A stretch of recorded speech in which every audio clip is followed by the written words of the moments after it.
You there? Hey, how are you guys? This is Mayor Mohammed with week 7 report of my weight loss challenge. I am still obese, however, we are making progress. Sorry about not being able to record a video last week, but pressing matter did not allow me to do so. I hope that you are doing great progress toward a better and healthier life. Shortly, I will tell you how much weight I lost since 2 weeks ago, and I hope that you could share with me how much weight you lost by writing it in the comment below. Now remember, I have lost 80 pounds in the past and have regained half of it back. I am utilizing a new approach to losing weight again, and hopefully this time for good. 7 weeks ago, I set on a journey to lose 20 pounds before the end of April. I started at 240 pounds, and 2 weeks ago, I was at 228.4 pounds. Stay tuned to find out if I lost more weight in the past 2 weeks. But before we do that, let's discuss what I think is the most dangerous substance when it comes to weight control. Growing up, I was told that rice, basically carbohydrates, and fat was the main cause of my obesity. Anyone trying to give me advice on how to lose weight would say eat more salad, cut down on rice, and cut down on greasy food. No one ever said cut down on sugar unless it was for the purpose of preventing diabetes. Now that more research has been done, and based on my own experience, it has become very clear that sugar is the main culprit in weight gain. Fat is not the main enemy anymore. As a matter of fact, there are diets that allow you to consume as much fat as you want and still result in weight loss, such as the Atkins diet.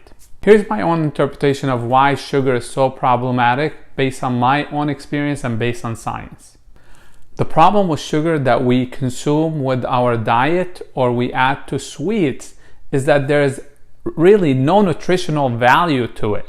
It is simply a quick source of energy that tastes good and makes us feel better when we consume it. Some scientists compared the effects of sugar on the pleasure centers of the brain to those of the effects of addictive drugs. So similar to drugs, to get the same effect after consuming sugar, which does not give you any nutritional value, you have to have it again and again in order for you to experience the same pleasure. So sugar indeed can be addictive.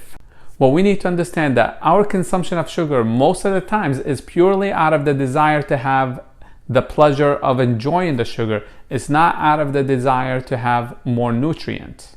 Once you get in that vicious cycle of constantly consuming sugar, you are going to start collecting calories that are not burned and thus turned into fatty tissues. Remember, weight gain is when we consume more calories than what our body burns for it to function. Breaking the sugar habit is very difficult. I could share that with you. I know that for a fact, but it takes determination. First requires that you need to acknowledge the problem and determine that you will change your habits. Remember, I shared with you in the past that food is a habit. When we eat how we were taught to eat in the past. In order for us to change the way we eat, we need to start breaking it down. We need to figure out our errors and we need to correct them slowly. To change your sugar habit, my number one recommendation is to reduce your sugar intake a little bit, change a bit of your habits to a level that you can tolerate without having that strong desire to go crazy back at consuming sugar. Once you feel comfortable, then you start reducing again, and so on and so forth.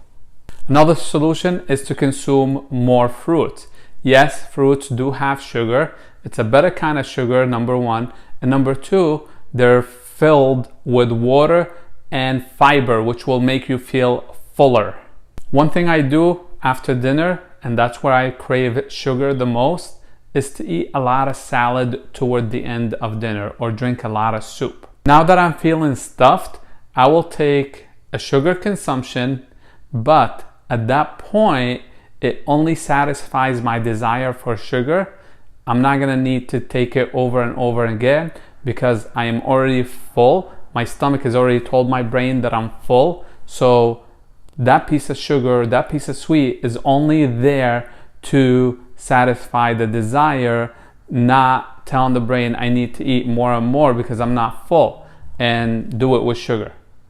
This way I satisfy my sweet tooth, but I don't succumb to the consumption of one sweet piece after another. Do you have a recommendation that could help us reduce our sugar intake? If so, please write it in the comments below. So now let's find out how much weight I lost in the past 2 weeks.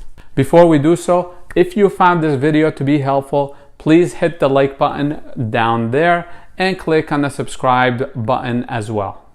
So 2 Fridays ago, I was at 228.4 pounds. This Friday, I am at 224.8 pounds. That is 3.6 pounds down. We're getting close to our goal. I hope that you found this video to be helpful. There's a lot of science, a lot of videos, a lot of books about sugar and the way it affects your body. This video simplifies it too much. But the bottom line, sugar is dangerous. I hope that you do make the decision to reduce your sugar intake. Sugar is not only detrimental to weight loss progress, but it also has harmful effects on the body if not consumed in a balanced way. So before I say goodbye, and to be notified of my next video, please click on the notification bell next to the subscription box below. So until we meet next Friday, remember, you are doing this for a better quality of life for you and for a better and healthier you for your family. Peace.